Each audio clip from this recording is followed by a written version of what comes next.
কবিরাজ মশাই, কেমন দেখলেন আমার ছেলেদের? বাঁচবে তো আমার ছেলেরা? মোড়ল মশাই, আপনি নিজেকে শক্ত করুন।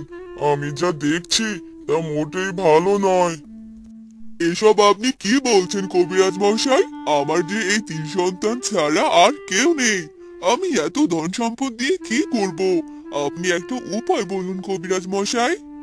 একটা উপায় আছে মোড়ল মশাই, কিন্তু এটা আপনি করতে পারবেন না।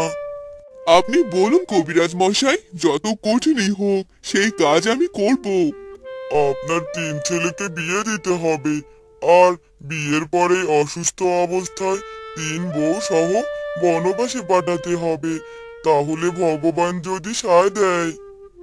আপনি চিন্তা করবেন না, আমি এক সপ্তাহের মধ্যে সব করার চেষ্টা করব।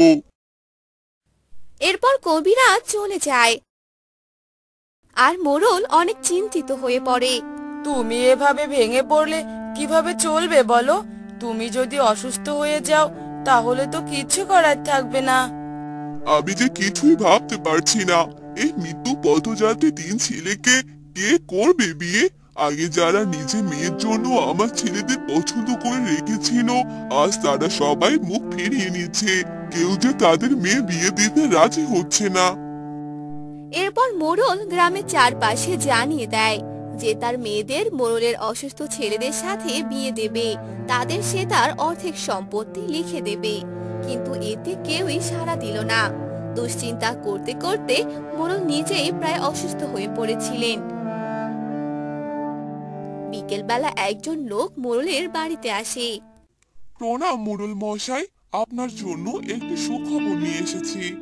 আমার এই খারাপ অবস্থায় কোনো খবরই সুখবর হতে পারে না, তবুও যখন এসেছো বলো কি খবর নিয়ে এসেছো।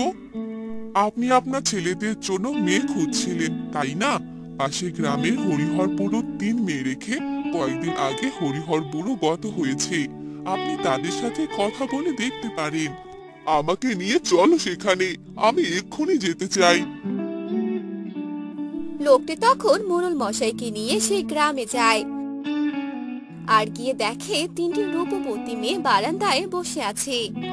তোমরাই কি হরিহরের তিন মেয়ে? আগে হ্যাঁ, কিন্তু আপনারা কারা? আপনাদের তো চিনতে পারলাম না। আমাকে তোমরা চিনবে না। আমি এসেছি আমার তিন ছেলের জীবন ভিক্ষে চাইতে। এর বিনিময়ে তোমরা যা চাও আমি তাই দিতে রাজি আছি। এসব আপনি কি বলছেন? আমি যে কিছুই বুঝতে পারছি না। মোড়ল তখন তার ছেলেদের কথা খুলে বলে আর কবিরাজ মশাইয়ের শর্তের কথাও খুলে বলে। বাবা আমাদের বিয়ে নিয়ে চিন্তা করে অসুস্থ হয়ে মারা গেছে। আমরা তিনজন মেয়ে, মাথার ওপর কেউ নেই। আমরা আপনার প্রস্তাবে রাজি মোড়ল মশাই।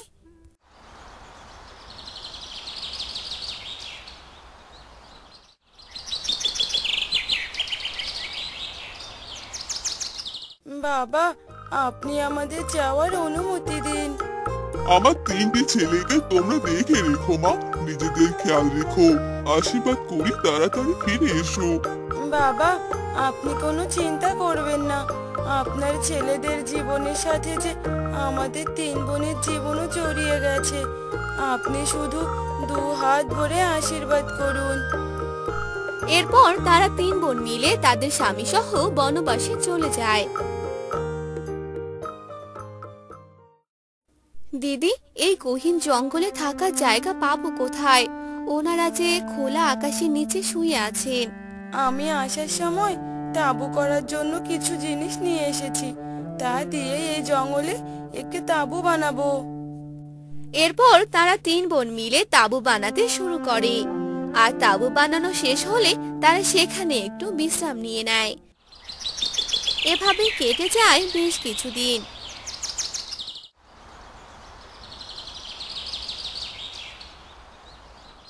দিদি, যা খাবার আর ওনাদের ঔষধ এনেছিলাম তা তো শেষ, এখন আমরা কি খাবো? এত অল্পতে ভেঙে পড়লে চলবে না রে। যুদ্ধের যখন নেমেছি, এ যুদ্ধ শেষ করে তবেই ফিরবো। শোন, একটু পর তিনজন তিন দিকে গিয়ে খাবার খুঁজবো আর ওনাদের ওষুধও। এরপর তারা তিন বোন তিন দিকে বেরিয়ে পড়ে আর খাবার খুঁজতে থাকে।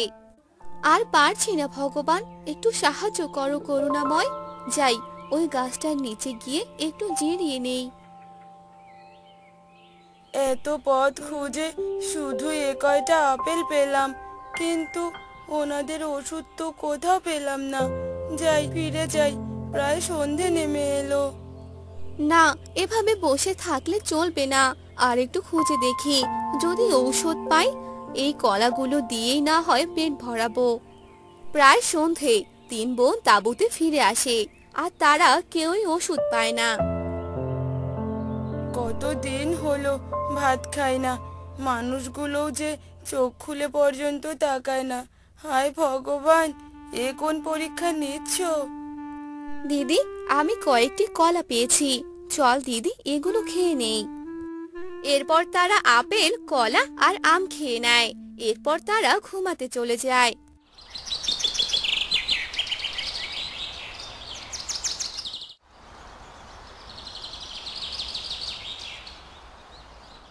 শোন, আজ তোরা এখানে থাক, আমি একাই যাই।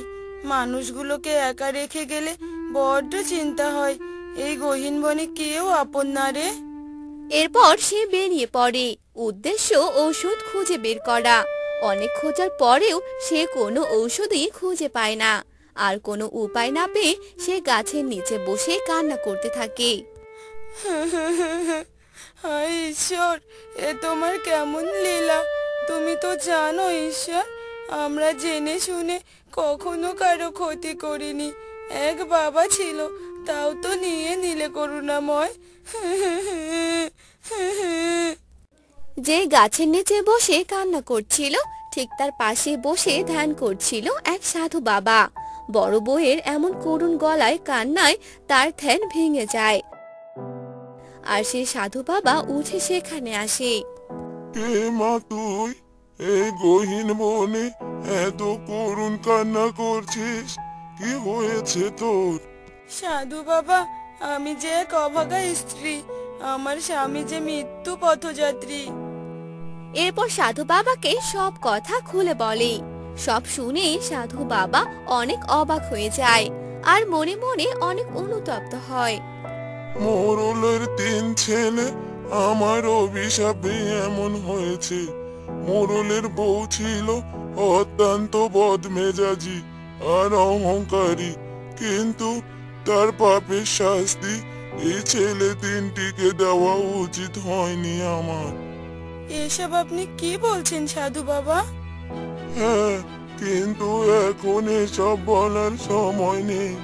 তুই এখানে দাঁড়া, আমি তোকে ওষুধ এনে দিচ্ছি।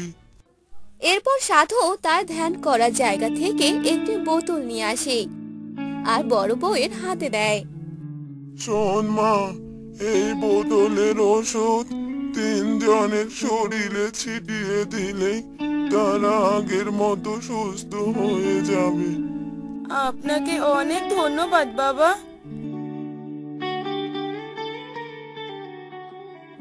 এরপর সে তাঁবুতে ফিরে আসে আর সেই ঔষধ 3 জনের শরীরে ছিটিয়ে দেয়। আর মুহূর্তের মধ্যেই তারা সুস্থ হয়ে যায়। আমি ভালো হয়ে গেছি ভাই, দেখ আমরা আবার আগের মতো ভালো হয়ে গেছি। কিন্তু আমরা এখানে কেন, আর তোমরাই বা কারা? তখন তারা 3 জনকে সব কথা খুলে বলে। এবার বাড়ি চলুন, বাবা যে দুশ্চিন্তায় আছেন।